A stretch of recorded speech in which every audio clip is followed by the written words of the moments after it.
13 triliun rupiah uang rakyat akhirnya kembali. Prabowo saksikan langsung penyerahan dari Jaksa Agung. Jakarta, Jaksa Agung ST Burhanuddin berjanji akan mengutamakan penindakan korupsi yang merugikan rakyat secara langsung. Hal ini ia katakan langsung di hadapan Presiden Prabowo Subianto. Janji Burhanuddin diucapkan saat Kejaksaan Agung, Kejagung, menyerahkan uang pengganti kerugian negara dalam perkara tindak pidana korupsi pemberian fasilitas ekspor crude palm oil, CPO, dan turunannya.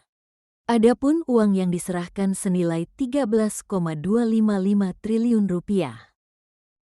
Kejaksaan Agung saat ini fokus penegakan hukum pada tindak pidana korupsi yang menimbulkan kerugian keuangan negara dan perekonomian negara dan khususnya adalah sektor yang menyangkut harkat hidup rakyat, ujar Burhanuddin di Gedung Utama Kejagung, Senin, tanggal 20 Oktober tahun 2025.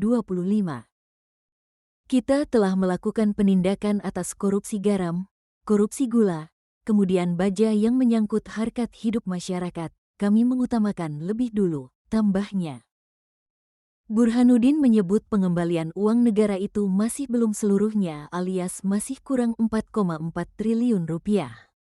Dia menyebut 3 tersangka korporasi meminta menunda sisa pembayaran uang pengganti itu. Karena yang 4,4 triliun rupiahnya adalah diminta kepada Musim Mas dan Permata Hijau. Mereka meminta penundaan dan karena situasi dan perekonomian bisa menunda tapi dengan satu kewajiban bahwa mereka harus menyerahkannya pada kami. Kelapa sawit, jadi kebun sawit itu ya.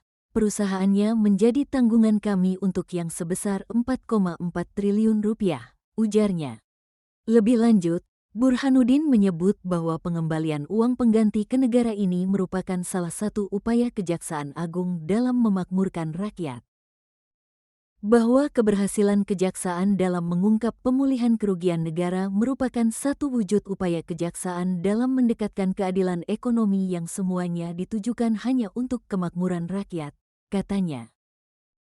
Dengan langkah ini, Kejaksaan Agung menegaskan komitmennya untuk menjaga keuangan negara sekaligus memastikan hasil penegakan hukum benar-benar kembali kepada rakyat demi kesejahteraan bersama.